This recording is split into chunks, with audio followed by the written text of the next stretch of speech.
വയോജനങ്ങളോടുള്ള കേന്ദ്ര അവഗണനയ്ക്കെതിരെ പ്രതിഷേധമറിയിച്ചുകൊണ്ട് ചാലക്കുടി റെയിൽവേ സ്റ്റേഷന് മുമ്പിൽ senior citizens friends welfare അസോസിയേഷന്റെ നേതൃത്വത്തിൽ പ്രതിഷേധ ധർണ നടത്തപ്പെട്ടു. ചാലക്കുടി മുനിസിപ്പാലിറ്റി വികസനകാര്യ standing committee chairman KV Paul പ്രതിഷേധ ധർണ ഉദ്ഘാടനം ചെയ്തു. ധർണയിൽ കൗൺസിലർ VJ ജോജി മുഖ്യപ്രഭാഷണം നടത്തി. മാതാപിതാക്കളുടെയും മുതിർന്ന പൗരന്മാരുടെയും സംരക്ഷണവും ക്ഷേമവും ആക്ട് 2007 കാലോചിതമായി പരിഷ്കരിക്കുക, വയോജന പെൻഷനിൽ കേന്ദ്ര സർക്കാരിന്റെ വീതം 5000 രൂപയായി വർദ്ധിപ്പിക്കുക, റെയിൽവേ യാത്രാക്കൂലിയിൽ വെട്ടിക്കുറച്ച ഇളവ് പുനഃസ്ഥാപിക്കുക, വയോജന നയം അംഗീകരിക്കുക, ദേശീയ വയോജന കമ്മീഷൻ രൂപീകരിക്കുക, 60 വയസ്സ് കഴിഞ്ഞ് എല്ലാവർക്കും സൗജന്യ ആരോഗ്യ ഇൻഷുറൻസ് ഏർപ്പെടുത്തുക എന്നീ ആവശ്യങ്ങൾ ഉന്നയിച്ചാണ് സീനിയർ സിറ്റിസൺസ് ഫ്രണ്ട്സ് വെൽഫെയർ അസോസിയേഷന്റെ നേതൃത്വത്തിൽ പ്രതിഷേധ ധർണ നടത്തപ്പെട്ടത്. ഇസ്രായേൽ, സ്വിറ്റ്സർലൻഡ് പോലുള്ള രാജ്യങ്ങൾ വയോധികർക്ക് കാര്യമായി പരിഗണന നൽകുന്നുണ്ടെങ്കിലും വേണ്ട പോലുള്ള പരിഗണന ഇവിടുത്തെ വയോധികർക്ക് ലഭിക്കുന്നില്ലെന്ന് ചാലക്കുടി മേഖല senior citizens friends welfare association president PT Narayanan അഭിപ്രായപ്പെട്ടു.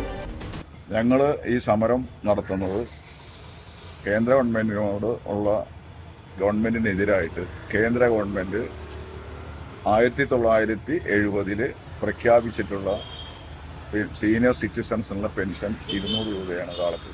അത് 200 രൂപ എന്നുള്ളത് കാലോചിതമായിട്ടുള്ള പരിഷ്കരണം ഇതുവരെ ചെയ്തിട്ടില്ല.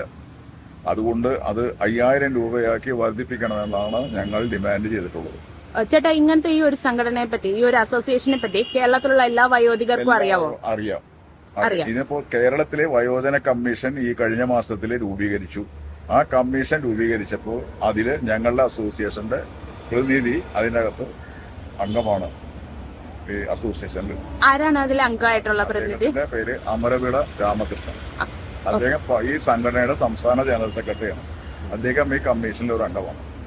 ഈ കമ്മീഷന്റെ അധ്യക്ഷ EN രാധ എന്ന് പറഞ്ഞ ഒരു മാഡമാണ് അധ്യക്ഷയായിട്ട് വന്നത്. പിന്നെ അതിന് വേറെ 2-3 പേരും കൂടെ ഉണ്ട്. 4 പേരാണ് ചെയർമാനും 3 പേരും ഉൾപ്പെടെ 4 പേരാണ് ആ കമ്മീഷൻ.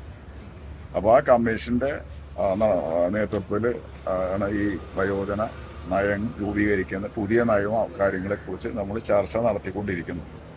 നിലവിൽ നമുക്ക് കിട്ടാനുള്ള ആനുകൂല്യങ്ങൾ കേന്ദ്ര ഗവൺമെന്റിന്റെ ഭാഗത്തുനിന്ന് ഏത് വിഷയം കേരളത്തിൽ ഉണ്ടായാലും അതിന് കേന്ദ്ര ഗവൺമെന്റിന്റെയും കൂടെ സഹായം ഉണ്ടെങ്കിൽ പൂർണ്ണമായിട്ട് നടപ്പിലാക്കാൻ കഴിയും.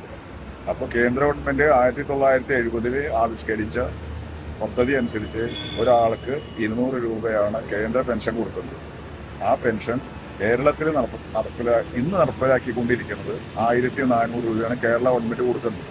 പക്ഷേ അതിന്റെ കൂട്ടത്തിൽ കേന്ദ്ര ഗവൺമെന്റ് 200 രൂപ കൂടെ കൂട്ടി അത് 1600 ആക്കിയിട്ട് സാമൂഹ്യ സുരക്ഷാ പെൻഷൻ, വയോധികർക്കുള്ള പെൻഷൻ, ഇതെല്ലാം ഒരു ഇതിൽ തന്നെയാണ് പോകുന്നത്. എന്ന് വെച്ച് കഴിഞ്ഞാൽ ഇപ്പൊ കുറെ വയോധികർ ഇങ്ങനെ പറയുന്നത് കേൾക്കുന്നുണ്ട്, മോദി സർക്കാർ വന്നതിന് ശേഷം ഞങ്ങൾക്ക് പെൻഷൻ കൂടി 1600 ആയി എന്നൊക്കെ പറഞ്ഞ് കുറെ ആൾക്കാർ പറയുന്നുണ്ട്. അപ്പൊ അതിനെപ്പറ്റി ഒരു പൈസ സംസ്ഥാനത്തുനിന്ന് 1600 കോടി മോദി സർക്കാർ വന്നപ്പോഴല്ല, മോദി സർക്കാർ വന്നിട്ടും കേന്ദ്ര ഗവൺമെന്റിന്റെ വിഹിതം കൂട്ടിയിട്ടില്ല.